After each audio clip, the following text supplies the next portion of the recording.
আসসালামু আলাইকুম। নবম দশম শ্রেণীর শিক্ষার্থীরা কেমন আছো তোমরা? তো আজকে বাংলা প্রথম পত্রের শিক্ষা ও মনুষ্যত্ব প্রবন্ধটা আমরা পড়ব। তো শিক্ষা ও মনুষ্যত্ব এটা লিখেছেন হচ্ছে মোতায়ের হোসেন চৌধুরী। কে লিখেছেন? মোতায়ের হোসেন চৌধুরী।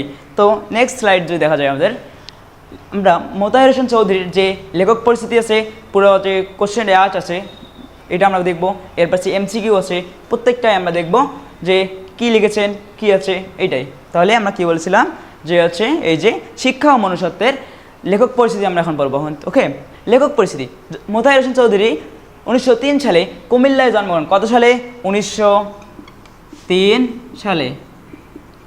1903 সালে কোথায়? তার পৈতৃক নিবাস ছিল নোয়াখালী জেলায়।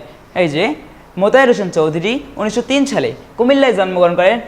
পৈতৃক নিবাস ছিল নোয়াখালীর কাঞ্চনপুর গ্রামে। ওকে, সাহিত্য সাধনা ঢাকা ভিত্তিক শিক্ষা পত্রিকার সাথে তিনি যুক্ত ছিলেন। তার গদ্যে প্রমোদ চৌধুরীর মননশীলতা ও রবীন্দ্রনাথের সমার্জিত চিন্তার প্রভাব বিদ্যমান। মৃত্যু কবে ঘটে? 1956 সালে 18 সেপ্টেম্বর তিনি পরলোক গমন করেন। কত তারিখে? 1956 সালের 18 সেপ্টেম্বর। মোস্ট ইম্পর্টেন্ট মনে রাখবা। আমরা যে এটা কি বাংলা প্রথম পত্রিকা কি পড়লাম, লেখক শিক্ষা ও মনুষ্যত্ব, আমাদের বই পড়া প্রত্যেকটা যে গদ্য পদ্য আছে আমাদের ইউটিউব চ্যানেলে দেওয়া আছে, ফেসবুক পেজেও দেওয়া আছে, দেখে নিবা। ওকে, প্রবন্ধের উৎস ও মূল কথা। উৎস কি? প্রবন্ধটি লেখকের মৃত্যুর পর প্রকাশিত বিখ্যাত প্রবন্ধগ্রন্থ সংস্কৃতির কথা। তাহলে লেখক যে মৃত্যুবরণ করেছেন, মোতায়ের হোসেন চৌধুরী মৃত্যুবরণ করার পরে এইটা প্রকাশ হয় সংস্কৃতির কথা থেকে, প্রবন্ধগ্রন্থ থেকে। 1958 এর মনুষ্যত্ব শীর্ষক প্রবন্ধ থেকে সংকলিত। তাহলে কোথা থেকে শীর্ষক হয়েছে? মনুষ্যত্ব শীর্ষক থেকে। কত তারিখে? কত তারিখ দেওয়া নেই, সাল দেওয়া আছে। 1958 সাল থেকে। মূল ভাব কি এখানে? শিক্ষা ও মনুষ্যত্ব এর মূল ভাব হচ্ছে মানুষের দুটি সত্তা, জীবসত্তা ও মানব সত্তা। তাহলে মানুষের কয়টা সত্তা বলছেন? দুইটা, জীবসত্তা, মানব সত্তা। অন্য বস্তুর প্রয়োজন মিটিয়ে শিক্ষার মাধ্যমে মানুষের মনুষ্যত্ব বা মানব সত্তায় বিকাশ ঘটানোই জীবনের আসল লক্ষ্য। এটা হচ্ছে বলেছেন মোতায়ের হোসেন চৌধুরী। তাহলে আমরা যে দেখলাম মানব জীবনের দুটি সত্তা আছে, এই দুইটা সত্তাকে মোতায়ের হোসেন চৌধুরী দোতলা ঘরের সঙ্গে তুলনা করেছেন। তাহলে নিচতলা বলছেন জীবসত্তা এবং উপরের তলাকে বলছেন মানব সত্তা।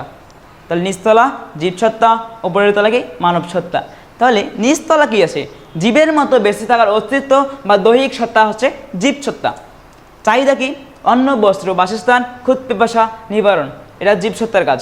গুরুত্ব কি? প্রাথমিক অস্তিত্ব রক্ষার জন্য এটি অপরিহার্য, তবে এখানেই জীবন সীমিত রাখা উচিত নয়, এটা জীবসত্তার কাজ। মানব সত্তা বা মনুষ্যত্বের কাজ কি? এটা দ্বিতীয় তলাকে বোঝানো হয়েছে। সংজ্ঞা: মানুষের বিবেক, আত্মিক চেতনা ও মূল্যবোধের নাম মনুষ্যত্ব। তাহলে মনুষ্যত্ব কাকে বলা হয়? মানুষের বিবেক, আত্মিক চেতনা ও মূল্যবোধের নাম মনুষ্যত্ব। উপায় কি? জীবসত্তার ঘর থেকে মানব সত্তার ঘরে উঠবার মই হচ্ছে শিক্ষা। তাহলে আমরা বলেছি যে মনুষ্যত্ব বা মানব সত্তা এটা কোথায়? দ্বিতীয় তলায়। তো আমরা যখন একটা ক্যাম্পাসের প্রথম তলা থেকে দ্বিতীয় তলায় উঠবো, তার জন্য কি দরকার? একটা সিঁড়ি দরকার। এই সিঁড়িটাই হচ্ছে শিক্ষা। যেমন আমাদের যে ক্যাম্পাসটা আছে এটা দ্বিতীয় তলায়, তো নিচতলা থেকে দ্বিতীয় তলায় ওঠার জন্য একটা সিঁড়ি ব্যবহার করে আমরা উঠেছি। এই সিঁড়িটা, এটাকে বলা হচ্ছে শিক্ষা। গুরুত্ব কি? মনুষ্যত্ব অর্জনের মাধ্যমেই মানুষ সত্যি মানুষ হয়ে ওঠে। তাহলে এর গুরুত্ব কি? মনুষ্যত্বে সবথেকে ইম্পর্টেন্ট। একজন মানুষের যদি মনুষ্যত্ব না থাকে সে জীবনে ভালো হতে পারে না। মনুষ্যত্ব মোস্ট ইম্পর্টেন্ট। প্রত্যেকটা মানুষের মনুষ্যত্ব থাকা দরকার। মনুষ্যত্ব থাকা ওই বলা যাবে না সে মানুষ। শিক্ষার দুটি দিক, প্রয়োজন বনাম অপ্রয়োজন। তাহলে শিক্ষার কয়টা দিক রয়েছে? দুইটা। প্রত্যেকটা জিনিসের দুইটা করে দিক থাকে, একটা হচ্ছে প্রয়োজনীয় দিক, একটা অপ্রয়োজনীয় দিক। আমরা প্রয়োজনীয় দিকটা দেখুন দেখি। এখন প্রয়োজনীয় দিক কি? জীবসত্তার কাজ।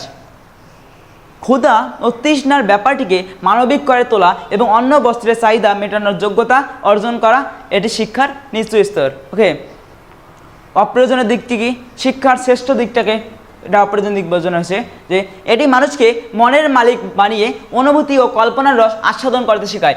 জীবনকে সুন্দর ও উপভোগ্য করে তোলার আসল উদ্দেশ্যই হচ্ছে শিক্ষা। ওকে, ভুল শিক্ষার পরিণতি কি?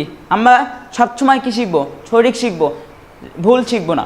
ভুল শিক্ষার পরিণতি হচ্ছে কেবল জীবিকা অর্জনকে শিক্ষার মূল লক্ষ্য মনে করলে মানুষ অর্থ চিন্তার নিগড়ে বন্দী হয়ে পড়ে এবং মনুষ্যত্ব লোকের স্বাদ থেকে বঞ্চিত হয়ে যায়। অর্থ চিন্তার নিগড় ও জীবসত্তার বিশৃঙ্খলাটা কি এখন দেখি। চাই চাই আরও চাই, এটা বলেছেন সমাজে ধনী দরিদ্র সকলের মনেই নিরন্তর একই চিৎকার, চাই চাই আরও চাই। অর্থ সাধনকে মানুষের জীবন সাধনা মনে করছে। ফলে কি হচ্ছে, শিক্ষা কেবল সনদ বা উপাধি পাওয়ার হাতিয়ার হয়ে দাঁড়িয়েছে, কিন্তু অন্তরের মনুষ্যত্বকে জাগাতে পারছে না। এরপর সে নিচের তলার বিশৃঙ্খলা। জীবসত্তার ঘরটি এত বিশৃঙ্খলা হয়ে আছে যে হতভাগ্য মানুষকে সবসময় পেটের চিন্তাতেই ব্যস্ত থাকতে হচ্ছে। তাহলে জীবসত্তার ঘরটি কি, সবসময় পেটের যে চিন্তা আছে যে খাওয়া দাওয়া করা লাগবে, এটাকেই বোঝানো আছে। ফলে উপরের তলার মনুষ্যত্বে পৌঁছানোর কথা মানুষ চিন্তাই করতে পারে না। তাই অন্য চিন্তা থেকে মানুষকে মুক্তি দেওয়া জরুরি। তাহলে অন্য চিন্তা থেকে যদি মানুষ মুক্তি পায় তাহলে সে মনুষ্যত্বের কি চিন্তা করবে। দ্বিতীয় তলার হিসাব মানুষ করেই না, কারণ কি শুধু চাই চাই আরও চাই, মানুষকে আরও চাইতেই হবে, বড়লোক হতে হবে, অর্থবিত্তের মালিক হতে হবে, এটাই বুঝাইছে এই মোতায়ের হোসেন চৌধুরী। ওকে, মানব মুক্তির দুইটা উপায় আছে। মানব মুক্তির দুইটা উপায় কি, একটা অন্ন বস্ত্রের চিন্তা থেকে মুক্তি, শিক্ষা দীক্ষার দ্বারা মনুষ্যত্বের বিকাশ। তাহলে অন্ন বস্ত্রের চিন্তা থেকে মুক্তিটা কি, নিজ থেকে অর্থাৎ সামাজিক ও অর্থনৈতিক ব্যবস্থার উন্নতির মাধ্যমে মানুষের অন্ন বস্ত্রের অভাব দূর করা। যদি একজন মানুষের অন্ন বস্ত্রের অভাব দূর করা যায় তাহলে সে কি মনুষ্যত্ব পৌঁছাবে, শিক্ষার মাধ্যমে মনুষ্যত্বের দিকে যাবে। শিক্ষা দীক্ষার দ্বারা মনুষ্যত্বের বিকাশ কি বলছে, উপর থেকে শিক্ষার মাধ্যমে মানুষের মনে মূল্যবোধ ও আত্মিক স্বাধীনতার অনুভূতি জাগিয়ে তোলা, এর মাধ্যমেই মনুষ্যত্বের লেগে পৌঁছানো যাবে। ওকে, কারাগার ও পিঞ্জরাবদ্ধ পাখির রূপক দেখি কি বলছেন, অন্ন বস্ত্রের প্রাচুর্যের চেয়ে মুক্তি বড়, এই বোধটি মানুষের মনুষ্যত্বের পরিচয় দেয়, এ বলেছেন মোতাহের হোসেন চৌধুরী। তাৎপর্য কি, এর গুরুত্বটা কি দেখি। প্রচুর দানা পানি পেলেও খাঁচায় বন্দি পাখি যেমন মুক্ত আকাশের স্বাদ পায় না, তেমনি অন্ন বস্ত্র পেলেও আত্মিক স্বাধীনতাহীন মানুষও বস্তুগত সঙ্গে বন্দি থাকে। বাইরের আলো হওয়ার স্বাদ পাওয়ার প্রকৃত মানব জীবনের লক্ষ্য। তাহলে আমরা একটা রুমে বদ্ধ থাকবো এটা না, বাইরের যে আলোটা পাবো এটাই হচ্ছে কথা। একজন পাখি যদি রুমের মধ্যে বসে থাকে, সকল খাবার পায়, সব থেকে ভালো খাবার পায়, তবুও কিন্তু সে বাইরের যে ছোঁয়াটা আছে সেটা কিন্তু পায় না, এটাই বুঝিয়েছেন মোতাহের হোসেন চৌধুরী। লেফাফা দুরস্তি বনাম প্রকৃত শিক্ষা, এইটা দেখবো এখন আমরা। লেফাফা দুরস্তি কি, লেফাফা দুরস্তি বলতে যে বাইরের দিকটা চাকচিক্য, ভিতরে কিছু নাই, যেমন মাকাল ফলকে বোঝানো হয়, বাইরে সেই সুন্দর কিন্তু ভিতরে কিছু নাই, এটাই হচ্ছে কথা। তা আমাদের লেফাফা দুরস্তি হওয়া যাবে না।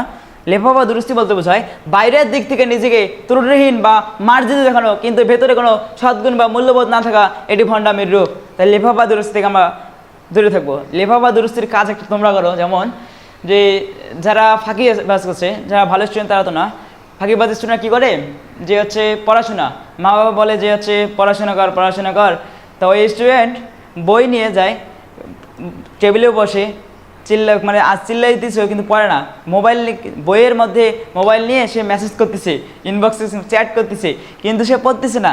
কিন্তু তার বাবা মা মনে করতেছে যে এই পড়তেছে, ভালোই পড়তেছে, আমার ছেলেরা সেই আসছে, এই যে হয়েছে, মানে কত কি যে করতেছে, আজকে বই পড়ে ফাটাই ফেলছে। এইটাকে বলা হবে লেফাফা দুরস্তি। বাইরের দিক থেকে চাকচিক্য, যে তোমার বাবা মা জানে যে পড়তেছে, কিন্তু ভিতরে দেখবে তোমার কিছুই পড়া হয় নাই, এটাই হচ্ছে লেফাফা দুরস্তি। জ্ঞান পরিবেশন কি, তথ্য বা জ্ঞান সঞ্চয় করার শিক্ষার শেষ কথা নয়, জ্ঞান হলো মূল্যবোধ সৃষ্টির একটি মাধ্যম বা উপায় মাত্র। তাহলে একটা কি, মূল্যবোধ সৃষ্টির একটা উপায় মাত্রকে জ্ঞান পরিবেশন। মূল্যবোধ সৃষ্টি কি, শিক্ষার আসল কাজ কি, শিক্ষার আসল কাজ কি, এটা ক নম্বরের জন্য ইম্পর্টেন্ট, যে শিক্ষার আসল কাজ হচ্ছে মূল্যবোধ ও মনুষ্যত্ব সৃষ্টি করা। যেখানে মূল্যবোধের চর্চা নেই সেখানে প্রকৃতপক্ষে শিক্ষা নেই। গুরুত্বপূর্ণ বাক্য ও লাইন ভিত্তিক ব্যাখ্যা দেবো আমরা প্রত্যেকটা লাইন ব্যাখ্যাগুলো দিব। ওকে, জীবসত্তার ঘর থেকে মানব সত্তার ঘরে উঠবার মই হচ্ছে শিক্ষা। শিক্ষাই একমাত্র মাধ্যম যা মানুষকে কেবল দৈহিক প্রয়োজন মেটানোর স্তরের ওপর তুলে আত্মিক ও মানবিক চেতনায় পৌঁছে দেয়, এটাকে শিক্ষা। অপ্রয়োজনের দিকই তার শ্রেষ্ঠ দিক। বলেছেন কি, শিক্ষার উপযোগিতায় যে মানুষকে কল্পনার রস আস্বাদন ও জীবনকে উপভোগ করতে শেখায়, সেটি তাই মহান রূপ। তাহলে অপ্রয়োজনের দিকই তার শ্রেষ্ঠ দিক। কারারুদ্ধ আহার তৃপ্ত মানুষের মূল্য কতটুকু, এটা বুঝিয়েছেন যে পর্যাপ্ত খাদ্য বস্ত্র পেলেই জীবনের সার্থক হয় না, স্বাধীনতা ও আত্মবিকাশের অধিকার না থাকলে সে জীবন বন্দিশালার সমান। তাহলে কি, পর্যাপ্ত আমি খাদ্য বস্ত্র পাচ্ছি কিন্তু বাইরে যাওয়ার স্বাধীনতা পাচ্ছি না, এটা তো আমার জীবনে কি সুখ আনতে পারবে না, যে এটা জীবন বন্দিশালার সমান হয়ে গেল। জ্ঞান পরিবেশন মূল্যবোধ সৃষ্টির উপায় মাত্র। জ্ঞান পরিবেশন কি? মূল্যবোধ সৃষ্টির উপায় মাত্র। জ্ঞান অর্জন শিক্ষার মূল লক্ষ্য নয়। জ্ঞান অর্জন করা শিক্ষার মূল লক্ষ্য নয়, অর্জিত জ্ঞান দিয়ে নিজের ভিতর সঠিক মূল্যবোধ গঠন করার শিক্ষায় মূল উদ্দেশ্য। তাহলে কি আমি জ্ঞান অর্জন করছি কিন্তু শিক্ষা এটা কি মূল লক্ষ্য নয়। আমি জ্ঞান অর্জন করছি, শিক্ষা এটা মূল লক্ষ্য নয়, হতে পারে না। আমি যে জ্ঞানটা অর্জন করছি সেটা ভেতর সঠিক মূল্যবোধ গঠন করার শিক্ষা। আমার মাধ্যমে যদি আমি একটা মূল্যবোধ সৃষ্টি না করতে পারি, সেই জ্ঞান অর্জন করে আমার লাভ নেই। শিক্ষার উদ্দেশ্য ও উপাদানের প্রভাব দেখি আমরা। কি বলেছে? মূল্যবোধ ও মনুষ্যত্ব বিকাশ 90%, শিক্ষার আসল লক্ষ্য এটা।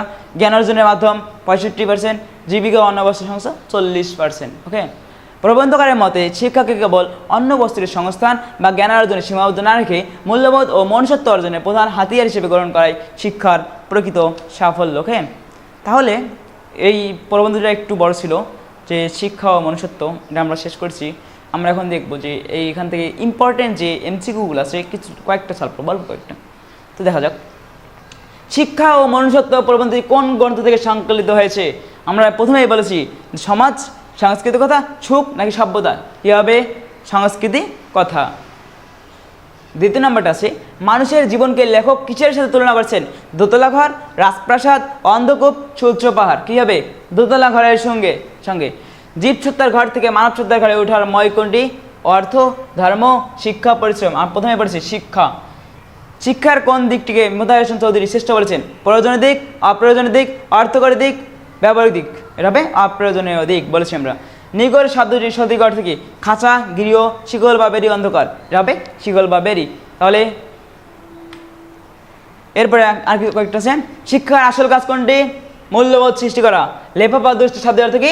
বাইরের ত্রুটিহীনতা। কারারুদ্ধ আহারতীর্থ মানুষ কিসে বঞ্চিত হয়? আলো হওয়ার স্বাদ। অন্য বস্তুরের প্রাচুর্যের চেয়ে কোনটি মানুষের জন্য বড়? মুক্তি। মোতাহার হোসেন চৌধুরী কত সালে মৃত্যুবরণ করেন? 1956 সালে। তাহলে আমাদের কিন্তু ক্লাসটা শেষ হয়ে গেছে। তো আমাদের যে প্রত্যেকটা টপিকের ক্লাস কিন্তু আমাদের ইউটিউব চ্যানেলে আসে, ফেসবুক পেজেও দেওয়া আসে, এবং আমাদের একটা কোর্স রয়েছে SSC 27 এক্সাম ব্যাচ, 27 ব্যাচের জন্য এবং 28 ব্যাচের জন্যও রয়েছে। আর্টসের স্টুডেন্টদের জন্য GSC 3.0 কোর্স আছে, সায়েন্সের স্টুডেন্ট যারা আছে তাদের PCB 4.0 কোর্স আছে। তো আমাদের যে কোনো কোর্সে ভর্তি হওয়ার জন্য আমাদেরকে ইনবক্স করো, আমাদের হোয়াটসঅ্যাপ নাম্বারে ফোন দিবা, কল মেসেজ দিবা, যে কোনো সময়। আমরা সব সময় তোমাদের সাথে আছি। তো পুরো ক্লাসটা আমাদের সঙ্গে করার জন্য তোমাদের সবাইকে অসংখ্য ধন্যবাদ।